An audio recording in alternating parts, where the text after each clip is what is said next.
ભાવનગર જિલ્લાના સમગ્ર વિસ્તારમાં વસતા માજી સૈનિકોને જણાવવાનું કે તાજેતરમાં બનેલી ઘટના એક સર્વિંગ સોલ્જરને 7 પોલીસ કર્મીઓ દ્વારા સામાન્ય બાબત દ્વારા માર મારી અને અરેસ્ટ કરવામાં આવે છે।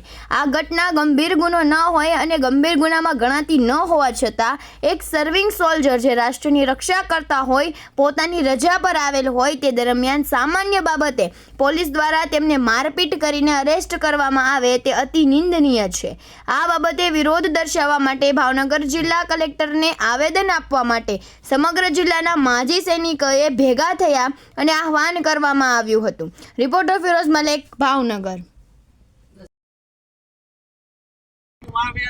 वंदे मातरम, भारत माता की जय। હું કૃષ્ણદેવસિંહ ગોહિલ, પ્રમુખ પૂર્વ સૈનિક સંકલન સમિતિ ગુજરાત રાજ્ય। આજ રોજ અમે ભાવનગર ડિસ્ટ્રિક્ટ એસોસિએશનના માધ્યમથી કલેક્ટરશ્રીને એક આવેદનપત્ર પાઠવવા આવ્યા છીએ।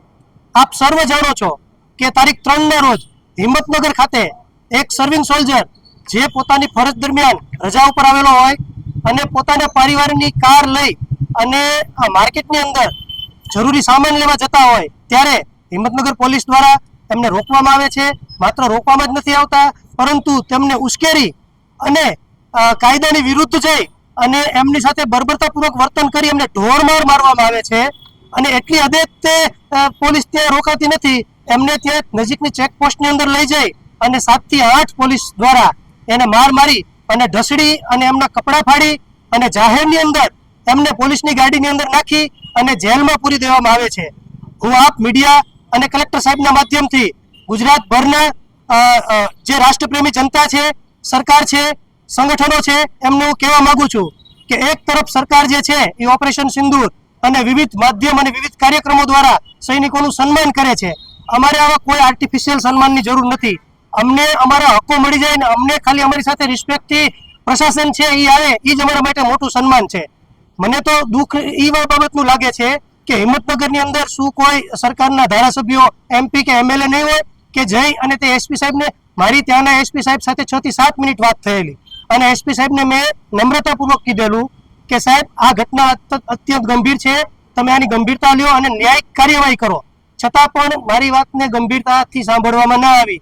મજબૂરીવશ અમારે 33 જિલ્લાના જેટલા પૂર્વ સૈનિક સંગઠનો છે એમણે કાયદાની રૂહે ગાંધી ચિંધ્યા માર્ગે આવા આવેદન દેવાની જરૂર પડી છે। અને અમે માત્ર આવેદનથી જ અટકવાના નથી।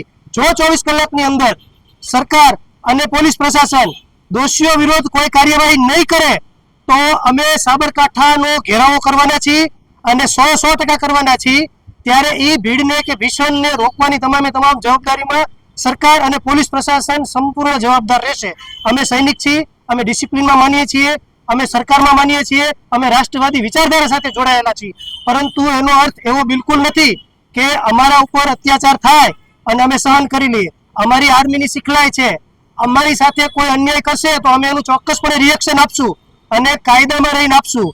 પરંતુ કાન ખોલીને સરકાર અને પોલીસ પ્રશાસન સાંભળી લે। વારંવાર આ ઘટના કોઈ ગુજરાતની પ્રથમ ઘટના નથી। ભારતભરમાં અને ગુજરાતભરમાં આવી અસંખ્ય ઘટનાઓ થાય છે। સરકારના પરિપત્રો છે દરેક પ્રશાસનને કે સરકારના જેટલા મહેકમાઓ છે એમાં સરકારી આદેશ છે કે પૂર્વ સૈનિકો, વીર નારીઓ, એમના પરિવારો અને સર્વિંગ સોલ્જર સાથે સારો વર્તન વ્યવહાર કરવામાં આવે અને અગ્રતા આપવામાં આવે। અમારે અગ્રતા આપવાની વાત તો દૂર ગઈ, પણ તમે કૂતરાની જેમ એક સૈનિકને ઘસીટી અને શું સાબિત કરવા માંગો છો?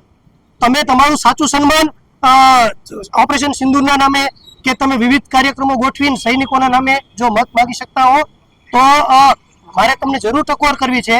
આદરણીય ગૃહમંત્રી સાહેબને પણ હું આપ તમામના માધ્યમથી કહેવા માંગુ છું કે આજ 3 દિવસ થઈ ગયા, IB છે આપની પાસે તમામ ઇન્ટેલિજન્સ એજન્સીઓ છે, શું આપને ખબર નથી આ ઘટના ઘટી છે? આપે 24 કલાક 72 કલાક થવા આવ્યા છતાં પણ એની પર કોઈ એક્શન નથી લીધી। તો અમે હજી પણ તમને હાથ જોડીને વિનંતી કરીએ છીએ કે હજી પણ 2 દિવસનો સમય છે, અન્યથા અમારે મજબૂરીવશ અમારા હક માટે ગાંધી ચિંધ્યા માર્ગે સાબરકાંઠા જવું પડશે। તો અમને મહેરબાની કરીને મજબૂર ના કરશો। અમે ડિસિપ્લિનમાં અને કાયદામાં માનનારા લોકો છીએ, પરંતુ અમારા સન્માનના ભોગે ક્યારે પણ નહીં। વંદે માતરમ, ભારત માતા કી જય।